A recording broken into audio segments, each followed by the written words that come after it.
Hi hello నమస్తే welcome to వేరించెస్ writings. Okay, ఈరోజు మాటలతో ఆలస్యం చేయకుండా స్టోరీలోకి వెళ్ళిపోదామా? ఈరోజు స్టోరీ ప్రేమ సంఘర్షణ సీజన్ 2 ఎపిసోడ్ 63. నీ శ్రీని ఎవ్వరూ ఎత్తుకెళ్ళిపోరే, నువ్వే నీ ఉడుంపట్టుతో శ్రీకర్కి ఊపిరి ఆడనిచ్చేలా లేవు అని అంది సంధ్య. సంధ్య మాటలకి శ్రీని వదిలి కొంచెం దూరం జరిగి కళ్ళల్లో నీళ్లతో శ్రీ కళ్ళల్లోకి చూస్తూ, శ్రీ, నువ్వు అస్తమాను అడుగుతున్నావు కదా మన పెళ్ళి గురించి. నేను కొన్నాళ్ళు ఆగుదామని అన్నాను, కానీ ఇప్పుడు నేనే చెప్తున్నానుగా. అమ్మ నాన్న మేఘనక్క వాళ్ళ ఇంట్లోనే కదా ఉన్నారు. వాళ్ళు వెళ్ళేలోపు అంటే రేపు వాళ్ళతో మనం పెళ్లి విషయం మాట్లాడు శ్రీ, మనం త్వరగా పెళ్లి చేసుకుందాము అని అంది లేఖ. శ్రీకర్ లేఖ కన్నీరు తుడిచి, సరేరా, నువ్వు బాధపడకు, ఫస్ట్ నువ్వు రిలాక్స్ అవ్వు ఫస్ట్ అని అన్నాడు. సంధ్య లేఖతో, ఎందుకే ఇంత చిన్న ఇన్సిడెంట్కి నువ్వు అంత ఎమోషనల్ అయిపోతున్నావు? మనమందరం సేఫ్గానే ఉన్నాం కదా అని అంది సంధ్య.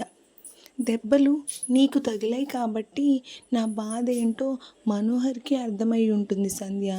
నీకు అర్థం కాదు మా బాధ. ఇష్టమైన వాళ్ళకి ఏమైనా అయితే తట్టుకోలేం. ఎవరికి ఏమీ కాలేదు కాబట్టి సరిపోయింది. మేఘనాక్క అన్నట్టు ఆ సంజయ్ వాళ్ళు చాలా తెలివైన వాళ్ళలా ఉన్నారు సంధ్య. ఏమో, నాకు ఇది ఏదో సైకో అటాక్లా ప్లాన్ చేసినట్టు చేశారు చూడు. బ్లేడ్స్తో చర్మం మీద చీరడం, బాబోయ్, అది తలుచుకుంటేనే గుండెల్లో దడొచ్చేస్తుంది. దట్టు వెకిలి నవ్వుతో భయపెట్టడం. ఇంతకుముందు మన ఊరు చుట్టుపక్కల కూడా ఎప్పుడైనా ఇలా జరిగినది లేదు. ఇదంతా ఆ వెధవల పనే అయ్యుంటుంది అని అంది లేఖ. అసలు నేను ఆ రోజున బీచ్లో ఎందుకు పుట్టినరోజు చేసుకున్నానా అనిపించని క్షణం లేదు నాకు అని తనలోనే తను మనోవేదన పడుతూ లేక బాధతో అంది ఈ మాటలు విన్న వాళ్ళు, అలా అయితే మనం ఒకరికొకరం పరిచయం అయ్యే వాళ్ళం కాదుగారా అన్నాడు శ్రీ లేఖతో. అవును లేక, శ్రీ చెప్పినది నిజమే. ఆ రోజున మనం బీచ్కి వెళ్ళబట్టే కదా మన ప్రపంచాన్ని దాటి చుట్టూ ఉన్న ప్రపంచంలో జరిగే దారుణాలను మనం తెలుసుకోగలిగింది, అవునా కదా? పైగా ఆ రోజు ఆ క్షణం అప్పుడు ఆ ఇన్సిడెంట్ జరగకపోయినా, నేను కాశ్మీర్ వెళ్ళకపోయినా ఈ దారుణాల గురించి నీకైనా నాకైనా మన ఎవరికైనా తెలిసేవి కాదు, అవునా కదా? నీకు శ్రీ, నాకు మనోపరిచయం అయ్యేవారా చెప్పు?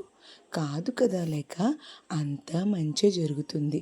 నువ్వు అనవసరమైన బెంగ పెట్టుకుని శ్రీకర్ని బెదరకొట్టకే ప్లీజ్ లేక.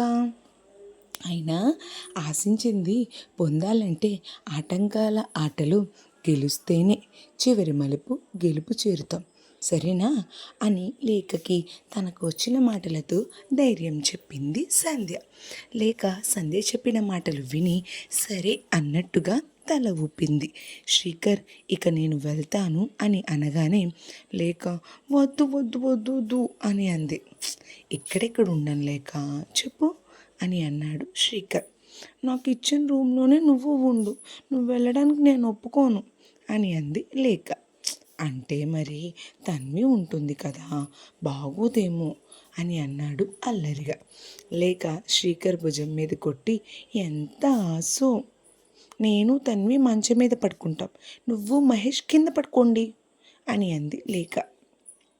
ఇది టూ మచ్ లేక, అవసరం నీదైనా నన్నే తగ్గమంటావేంటే అని అన్నాడు శ్రీకర్ చిరుకోపంగా.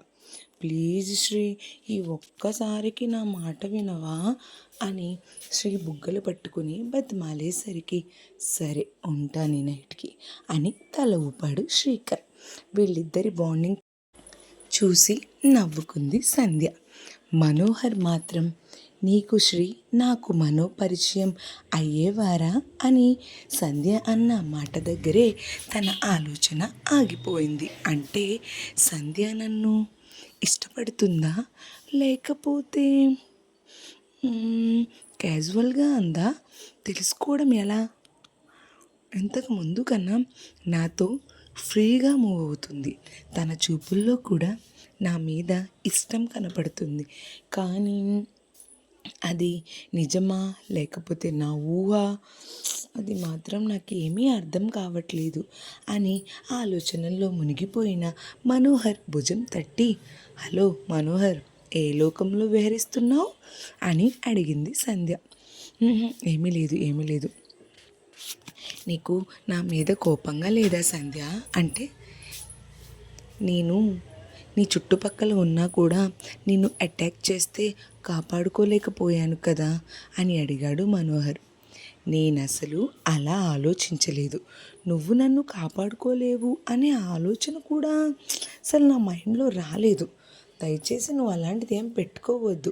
అయినా నాకు ఇందాక జరిగింది ఏదో అన్ఎక్స్పెక్టెడ్గా జరిగిపోయింది. కానీ నువ్వు ఎక్కువగా ఆలోచించుకు, సరేనా? ఆలోచించి ఆలోచించి నీ బ్రెయిన్ పాడు చేసుకోకు అని అంటూ మంచంపై వాలిపోయింది సంధ్య. ఇటు శ్రీకర్ లేక కూడా వాళ్ళ గదిలోకి వెళ్ళిపోయారు.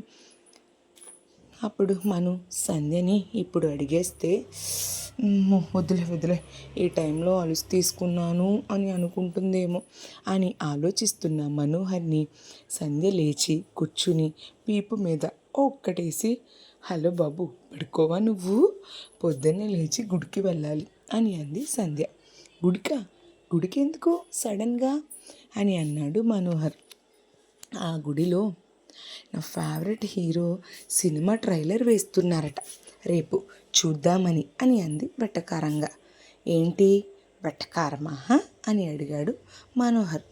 ఆహా, కాదు ఉల్లికారం అని అంది సంధ్య. మనోహర్ కనుబొమ్మలు రెండు దగ్గరగా చేసి గుర్రుగా చూసేసరికి సంధ్య కొంచెం హిహి అని నవ్వుతూ, మొహం అలా పుచ్చిపోయిన వంకాయలా పెట్టుకు, చూడలేకపోతున్నాం అసలుకి. రేపు గుడికి వెళ్దాం అన్నానుగా, వెళ్ళాక చెప్తాను ఎందుకో అని అంది సంధ్య. మనోహర్ సంధ్య అన్న మాటకి ఆలోచిస్తూ ఇంకా మనోహర్ కూడా మంచం మీద పడుకుని సంధ్య ఏం చెప్తుందా అని ఆలోచిస్తూ ఉన్నాడు. సంధ్య రోజులాగే మనోహర్ షర్ట్ కాలర్ పట్టుకుని నిద్రలోకి జారుకుంది. ఉదయం మనోహర్ లేచి ఎక్సర్సైజ్ పూర్తి చేసి రూమ్లోకి వచ్చేసరికి సడన్గా సంధ్య తువ్వాలుతో తన తలను తుడుచుకుంటూ ఉంది. మనుకి ఒక్కసారిగా ఏం అర్థం కాలేదు. అంతే షాక్ అయ్యి తనని తానే గిల్లుకుని, ఏంటి సంధ్య, నువ్వేనా? ఇది ఇంత పొద్దున్నే లేస్తా అని అడిగాడు ఆశ్చర్యంగా చూస్తూ. మను, మరి అలా ఏం షాక్ అయిపోకు. చెప్పానుగా నీకు నైట్ టెంపుల్కి వెళ్ళాలి అని. సో అందుకే ఎర్లీగా లేచా. నువ్వు కూడా వెళ్ళి ఫ్రెష్ అవ్వు పో. ఈలోపు నీకు గ్రీన్ టీ తీసుకొస్తాను అని మనుకి ఇంకా మాట్లాడే అవకాశం ఇవ్వకుండా సంధ్య వెళ్ళిపోయింది. మనోహర్కి అంతా షాకింగ్గా ఉంది.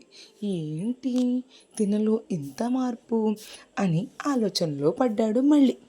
ఈలోపు సంధ్య గ్రీన్ టీ కలుపుతుంటే కిచెన్ విండోలో నుండి పెరట్లో ఏదో ఆలోచిస్తూ అటు ఇటు తిరుగుతున్న తన్వి కనిపించింది. సో ఏంటి తన్వి ఇలా తిరుగుతుంది అని తన్విని చూస్తూ ఉంది సంధ్య.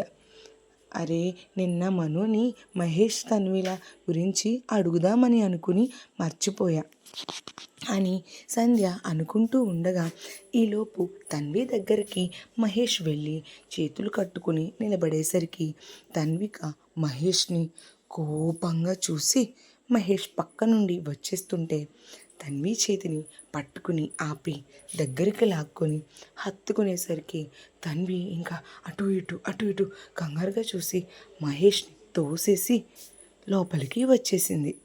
వీళ్ళిద్దరి మధ్య ఏవో గొడవలున్నాయి అని మొత్తం అదంతా గమనించిన సంధ్య, సంథింగ్ ఈజ్ ఫిషీ, వీళ్ళిద్దరి మధ్య సంథింగ్ ఏదో అయ్యింది, ఎలా అయినా మనుని అడగాలి అని అనుకుని గ్రీన్ టీ కలుపుకుని తీసుకుని సంధ్య మనోహర్ దగ్గరికి వెళ్తుంటే ఈలోపు లేక సంధ్యని పిలిచింది. ఏంటి అన్నట్టు చూసింది సంధ్య. శ్రీని తీసుకుని టెంపుల్కి వెళ్దామని అనుకున్నా. తనకి చెప్పాను, రెడీ అవుతున్నాడు, నువ్వు కూడా మనోని తీసుకుని రావచ్చు కదా అని అంది లేక. అరే, వాట్ ఏ కోఇన్సిడెన్స్ లేక, నేను కూడా ఎగ్జాక్ట్గా మనోని టెంపుల్కి రెడీ అవ్వమని చెప్పి వచ్చాను అని అంది సంధ్య. అవునా, ఏంటి ఇంత కోఇన్సిడెన్స్ మన ఇద్దరం? అయితే అమ్మాయి గారు మనసులో మాట అబ్బాయి గారికి ఇవాళ చెప్పేస్తారన్నమాట అని అంది లేక. సంధ్య సిగ్గుపడుతూ, అవునే, చెప్దామని అనుకుంటున్నా అని అంది. అబ్బో, గ్రీన్ టీ, వెళ్ళు వెళ్ళు, వెళ్ళి మీ ఆయనకి ఇవ్వుపో, ఈరోజు మీ ఆయన ఆనందానికి అవధులుండవైతే అని అంది లేక.